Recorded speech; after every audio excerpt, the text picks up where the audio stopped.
Assalamualaikum warahmatullahi wabarakatuh. Perkenalkan, nama saya Lutfia Sekarsiwi dengan NIM 2200010020. Di video ini saya akan mempresentasikan hasil paper saya dengan judul Analisis Kondisi Keuangan di Kabupaten Banyuwangi tahun 2019 hingga 2023.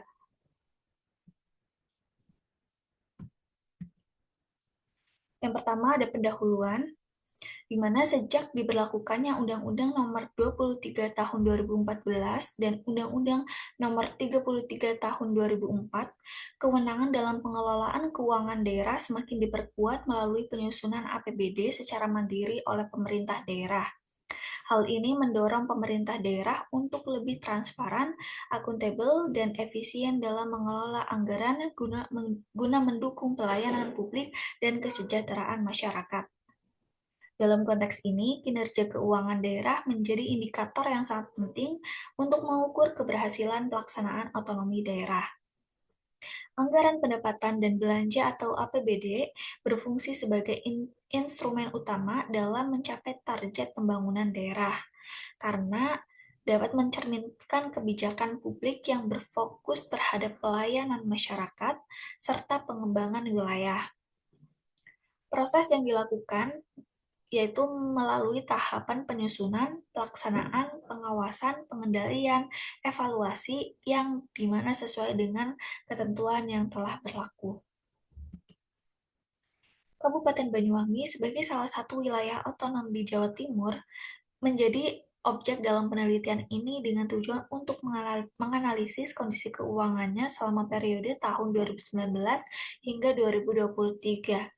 Penelitian ini dilakukan untuk mengevaluasi keadaan keuangan pemerintah daerah Kabupaten Banyuwangi dengan menggunakan 6 dimensi sebagai alat untuk mengukur kondisi keuangan daerah tersebut.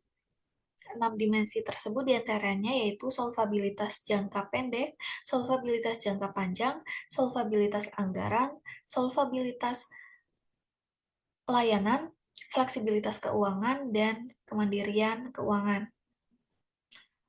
Yang dimana untuk menganalisis kondisi keuangan pemerintahan Kabupaten Banyuwangi.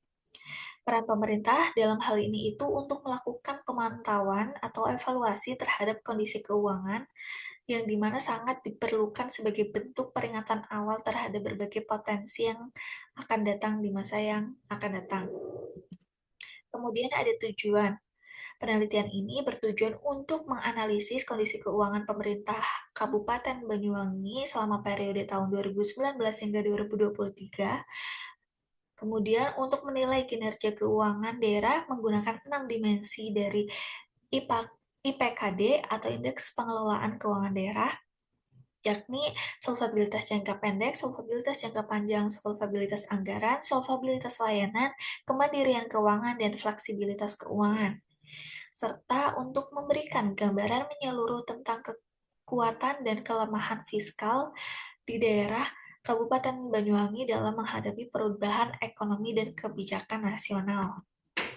Adapun metode penelitian yang dilakukan dalam penelitian ini yakni dengan menggunakan deskriptif kuantitatif, di mana peneliti menggunakan data dokumen sekunder berupa laporan keuangan pemerintah daerah atau LKPD yang berasal dari BPK Kabupaten Banyuwangi tahun 2019 hingga 2023 dan data statistik dari BPS. Adapun pengolahan data dalam penelitian ini itu menggunakan alat bantu Excel untuk menghitung variabel-variabel yang akan dianalisis dengan menggunakan berbagai rumus sebagai berikut. Yang pertama ada rumus solvabilitas jangka panjang dengan menghitung 3 indeks rasio. Yang pertama ada indeks rasio A dengan rumus total aset dibagi dengan kewajiban jangka panjang. Yang kedua rasio B total aset dibagi dengan total kewajiban. Yang ketiga ada rasio C, ekuitas dan investasi dibagi dengan total kewajiban. Kemudian ada solvabilitas jangka pendek dengan menghitung dua rasio, yakni rasio A dan rasio B, di mana rasio A dengan rumus kas dan setara kas dijumlahkan dengan investasi jangka pendek dibagi dengan kewajiban lancar.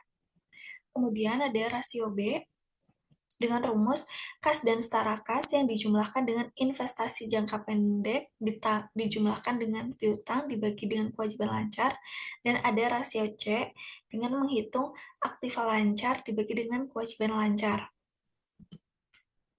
Kemudian ada solvabilitas anggaran dengan menghitung 4 rasio, yakni rasio A, B, C, dan D.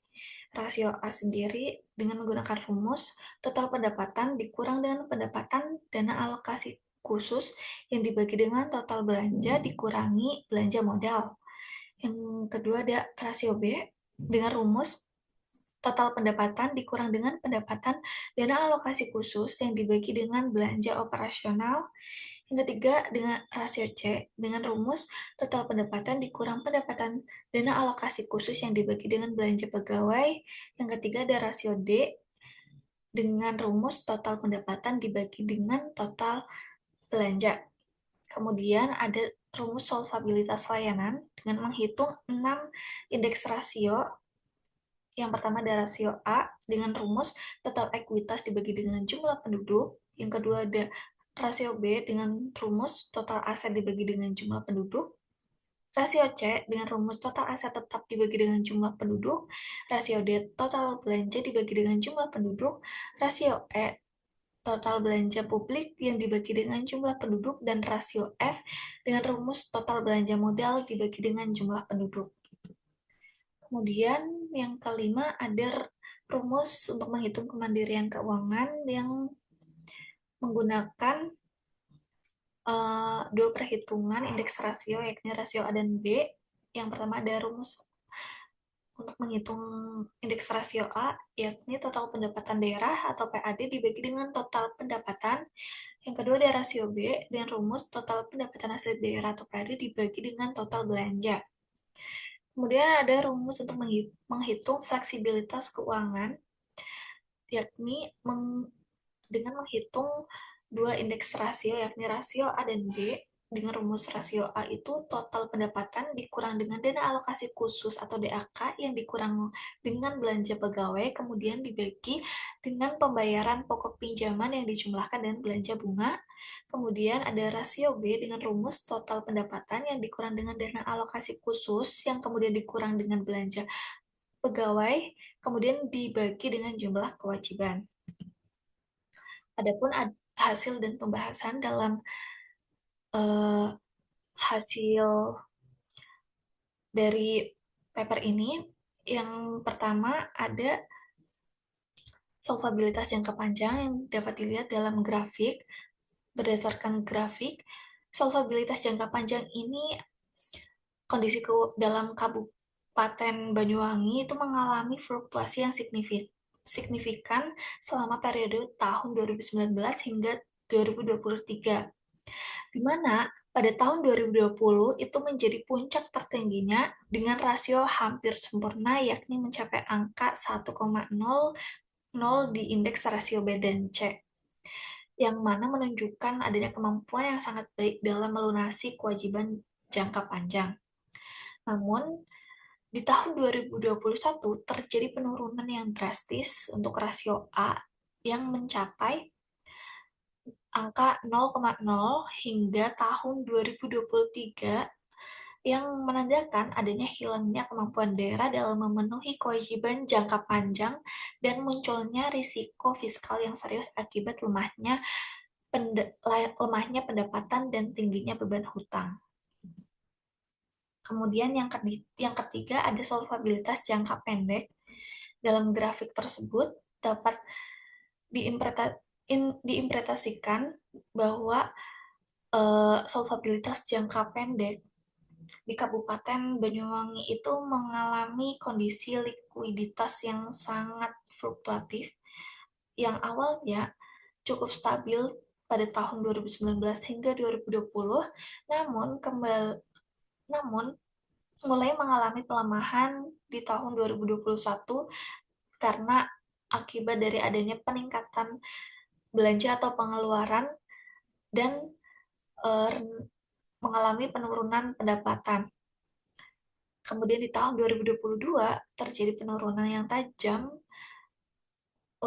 untuk semua indeks rasio, dan pada tahun 2023 menjadi kondisi yang mencapai titik kritis dengan rasio hampir nol, yang mana mencerminkan krisis likuiditas yang serius, di mana aset lancarnya tidak lagi mampu untuk menutupi kewajiban jangka pendek. Yang berikutnya ada hasil perhitungan solvabilitas anggaran. Dapat dilihat di dalam grafik bahwa solvabilitas anggaran di Kabupaten Banyuwangi tahun 2019 hingga 2023 itu mengalami fluktuasi, di mana di tahun 2019 dan 2020 itu solvabilitas anggarannya masih tergolong moderat, dengan ketergantungan yang tinggi terhadap dana transfer pusat. Namun di tahun 2021 merupakan puncak kinerja fiskal terbaik selama 5 periode, di mana nilai indeks rasio B itu mencapai angka 1,00, yang artinya adanya kemampuan yang sangat optimal dalam menutup belanja dan pendapatan. Kemudian di tahun 2022 terjadi penurunan yang sangat tajam, terutama pada rasio A dan B yang turun, di mana mencerminkan adanya ketidakseimbangan anggaran.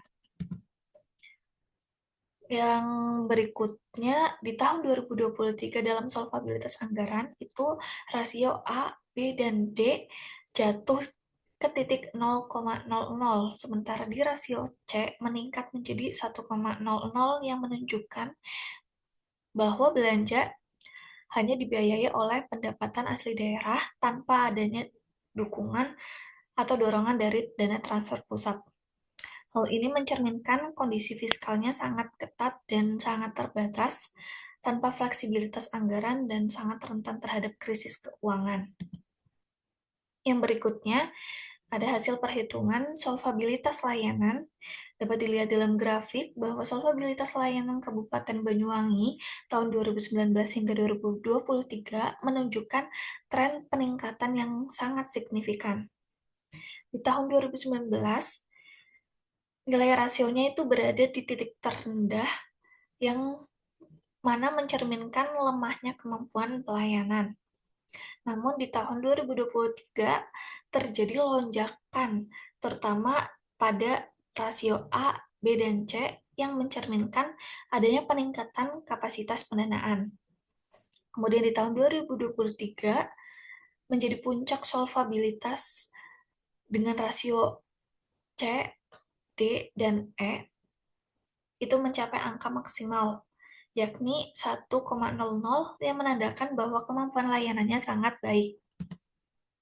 Kemudian ada hasil perhitungan dari Kemandirian Keuangan yang dapat dilihat dalam grafik bahwa Kemandirian Keuangan Kabupaten Banyuwangi itu mengalami fluktuasi selama tahun 2019 hingga 2023, di mana tahun 2021 menjadi puncak tertinggi dengan rasio A sebesar 0,8 dan rasio B sebesar 1,00, yang mencerminkan bahwa daerah Kabupaten Banyuwangi ini memiliki kemampuan dalam membiayai kebutuhannya sendiri. Namun di tahun 2020, 2022, dan 2023, rasio B-nya itu mengalami penurunan yang sangat tajam, yang menandakan adanya ketergantungan terhadap dana transfer pusat. Meskipun pada rasio A itu naik signifikan hingga mencapai angka 1,00 di tahun 2023, namun karena rendahnya rasio B yang menunjukkan kemandiriannya itu belum sepenuhnya optimal. Kemudian ada fleksibilitas keuangan. Di dalam grafik tersebut, fleksibilitas keuangan Kabupaten Banyuwangi itu mengalami penurunan yang sangat tajam sejak tahun 2021 hingga 2023. Namun, pada tahun 2019 hingga 2020, rasio B dan D sempat mencapai angka 1,00 yang menandakan bahwa anggarannya itu masih cukup leluasa untuk eh, untuk menangani kebutuhannya daerahnya sendiri. Namun, sejak tahun 2021 hingga 2023, hampir semua rasionya itu turun ke angka nol, yang menandakan semakin sempit atau rendahnya ruang fiskal dan kemampuan eh, daerah untuk menyesuaikan anggaran terhadap kebutuhan yang lebih prioritas. Kemudian yang terakhir ada kesimpulan. Berdasarkan hasil analisis dari 6 dimensi IPKD, kondisi keuangan Kabupaten Banyuwangi tahun 2019 hingga 2023 itu mengalami fluktuasi yang tajam akibat pandemi COVID-19, sehingga terjadi perubahan kebijakan fiskal secara nasional, di mana solvabilitas jangka panjang dan jangka pendeknya itu memburuk secara drastis pada tahun 2022 hingga 2023, hingga mencapai angka nol.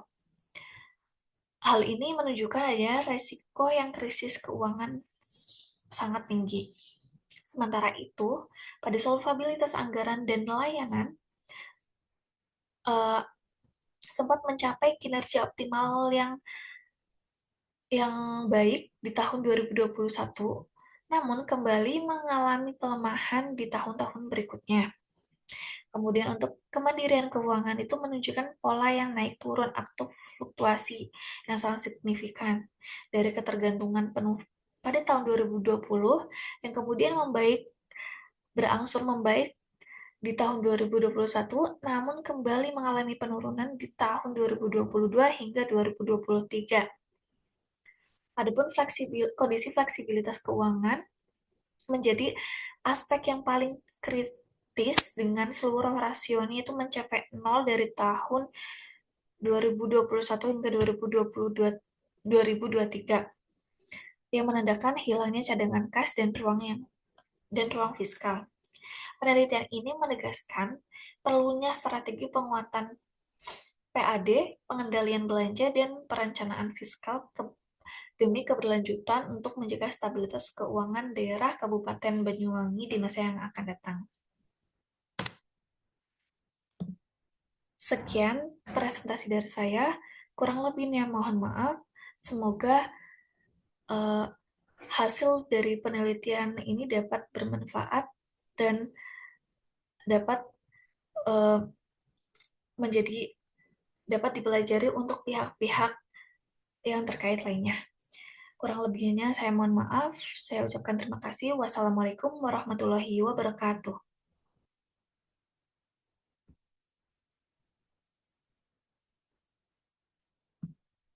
Udah, kelar. Selesai.